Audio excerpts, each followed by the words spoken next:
Hello everybody and welcome. This is Starfield, but this is not a review video because, if I'm being honest, I did not have the time to really get that much into the game due to time constraints. But I have a few thoughts on it, especially when comparing it to my favorite space game so far, Kerbal Space Program, and its successor, Kerbal Space Program 2. Because, and this is a general theme for all space games ever since I got into Kerbal Space Program, space games are forever ruined for me. And in this video I'm going to use Starfield as an example to tell you why. So what is Starfield? Well, it's a huge role-playing game set in space, with mostly first-person perspective. Some people have called it Skyrim in space, or Fallout in space. Fall, space, rim, space out, whatever. Basically, what it is, you get to discover some weird artifacts, some mumbo-jumbo happens, and then you're on a quest to find out more. And along the way, you meet some factions, explore a lot of planets, can modify basically everything from ships to weapons to suits, and of course, like basically all modern games, it's all about inventory management and what type of gear you have and what that gear enables you to do. And yeah, there's also some kind of skill system where you can train new stuff, etc. So, but why did Kerbal Space Program ruin it for me? Well, mostly because of space, or rather space flight. You see, most space games ever since the 90s, ever since I started playing computer games, I think the first one was the first X-Wing game. Ever since then, space games or space combat games have been wrong. At least when you look at it from a realistic perspective. I mean, it's also in movies because for some reason movies and games tend to depict space flight or space combat like flying through the air, like dogfights and whatever. But the reality is a lot different. For instance, in Starfield, when the computer says you're now in orbit, what you're actually doing is you're kind of hovering in space with the planet or moon, just hanging there. I have tried trying to get closer to it and landing on it manually, so to speak, that you kind of pick your location from space and then go there, but that didn't work. It does work in No Man's Sky this way, but not here. So yeah, that's kind of the classic game mechanic where the planet is just a backdrop and you then have to select the landing site and then an animation comes and then you are on the surface. So, yeah, not really anything new in that regard, but it's nice to look at. And if you turn off your reality sensor, so to speak, you can quite enjoy it. Probably it's hard for me to turn off that reality sensor because I've been playing Kerbal Space Program and, of course, Kerbal Space Program 2 for, well, close to a decade now. And in those games, space acts rather realistically because you have to set a correct orbit. When you have a correct orbit, you circle around the planet at a set speed. When you want to meet a different vessel in orbit or engage in space combat with it, you have to match orbits with that specific vessel, and then you have only a tiny window where you and the other vessel can interact with each other. Again. So these dogfights in space, as we can see here, for instance, they don't really happen. Well, of course, they don't really happen in real life because we don't have war in space, fortunately. But they can't happen like that, at least not with the technology that's available to us at the moment. Or will be until very far into the future. So, and speaking of weapons, yeah, there are no weapons at all in Kerbal Space Program, which I actually like. I really like that, unlike every other game out there that is focused on conflict, Kerbal Space Program and Kerbal Space Program 2 are games that do not rely on conflict, that challenge you to better yourself or to learn something or to fix some stuff or basically to overcome a challenge without having to rely on weapon or getting into a contest with another person, being that an NPC that you have to fight against or some people in multiplayer that you have to shoot at. So yeah, that's a big plus for the Kerbal franchise compared to any other game out there. But sticking with spaceflight, let's talk about the ships. In Starfield, you can modify your ship. You can change basically a few aspects of it, some components. But of course, the freedom you have is far from what is possible in Kerbal Space Program 2. With, well, the disadvantage for KSP or KSP2 that you really have to very carefully choose what you do and how you do it when building a spacecraft, because otherwise, yeah, it messes up. This kind of thing that you can see here will probably not happen in Starfield at any time or any other games of that kind, because the modifications you can make basically make your ship faster or slower or have better shields or whatever, but it will never change the basic functionality of your ship. Sure, you will always be able to land, you will always be able to get into orbit and travel amongst the stars with your grav drive, as they call it.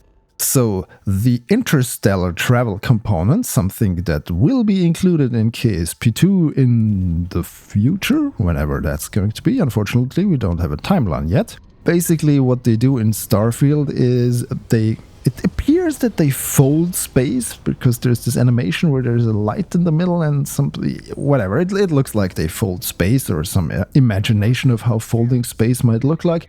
From what we have heard in Kerbal Space Program 2, it will be more like use a big-ass engine to create some massive thrust for half a decade until you are a couple of light years away, and then flip the ship around and burn the other direction so you can arrive at your destination in a couple of centuries or something like that. So closer to reality, but of course not complete realism.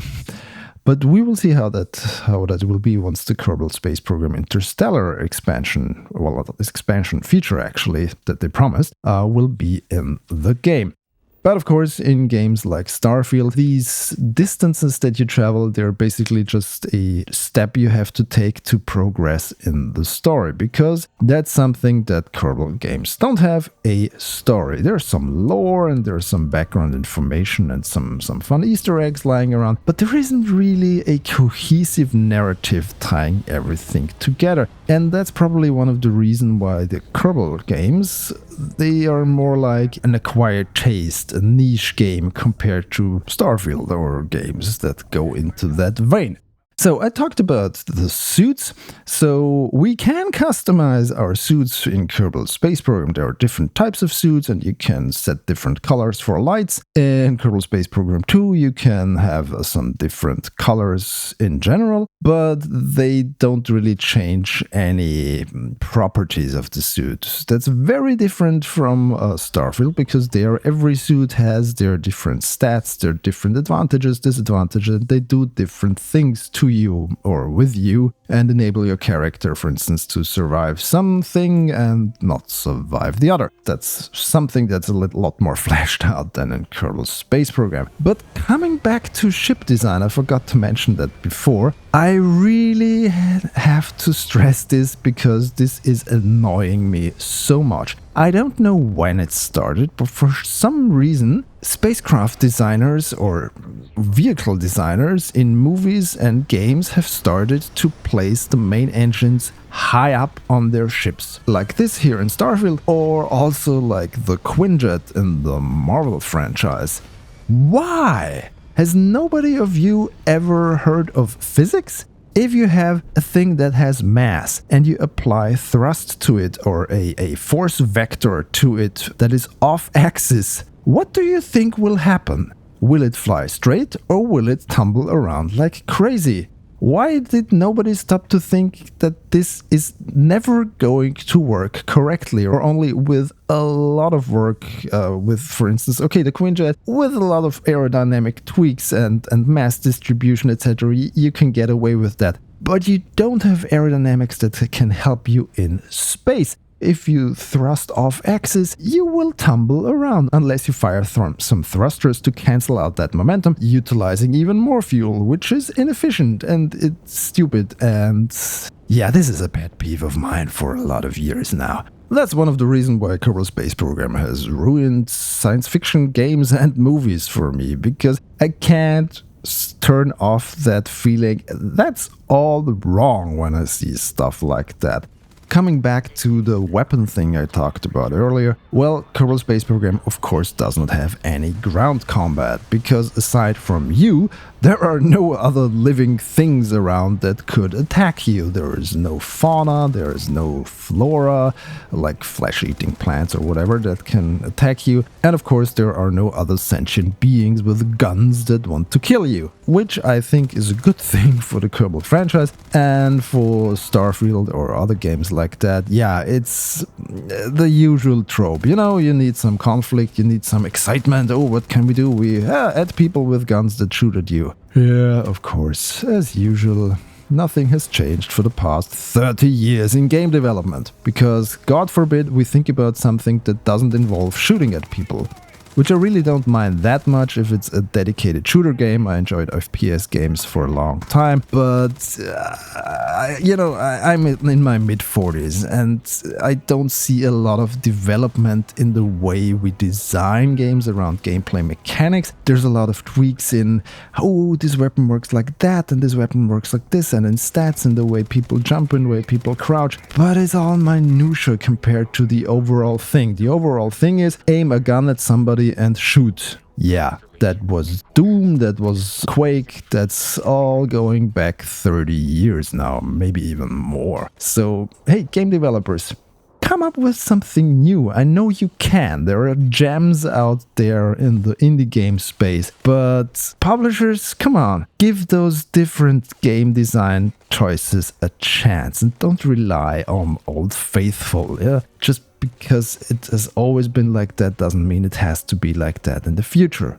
You know, for our ancestors, it has always been like that they were sitting on trees and munching on fruit, and then some crazy monkey got down to the floor and started walking on 2 feet.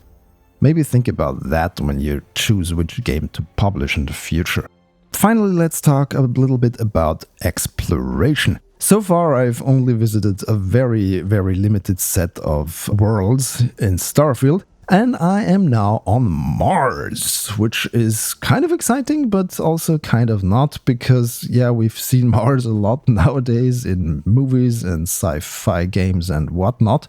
And I'm wondering, since there is some kind of disclaimer in Starfield that the maps were provided by NASA, I'm wondering whether or not we can find some type of Easter eggs like the Curiosity rover lying around somewhere, or when we go to the moon, the Apollo landing site. I haven't been to the moon yet, so maybe it's even like a location you can actually go to that's already pre-planned by the game. But yeah, as you can see, I'm really just at the beginning. On the other hand, Kerbal Space Program and Kerbal Space Program 2, they offer a huge variety of exploration. Basically, you can go on a planet and circumnavigate it, go to the poles and go to the equator and wherever. And the developers have hidden some Easter eggs there, which are sometimes quite interesting, sometimes quite baffling, but they are few and far between. So exploring usually tends to be looking at nice landscapes.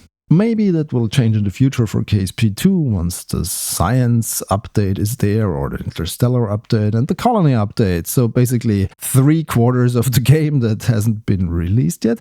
So overall, will I continue playing Starfield? Well, I guess I will, because I'm kind of interested where the story goes and the graphics are looking decent enough. It can run on my machine rather well. Same as Kerbal Space Program 2, by the way. I don't have experienced any performance issues since the latest patches, so yeah, your mileage may vary, but I am fine in that regard.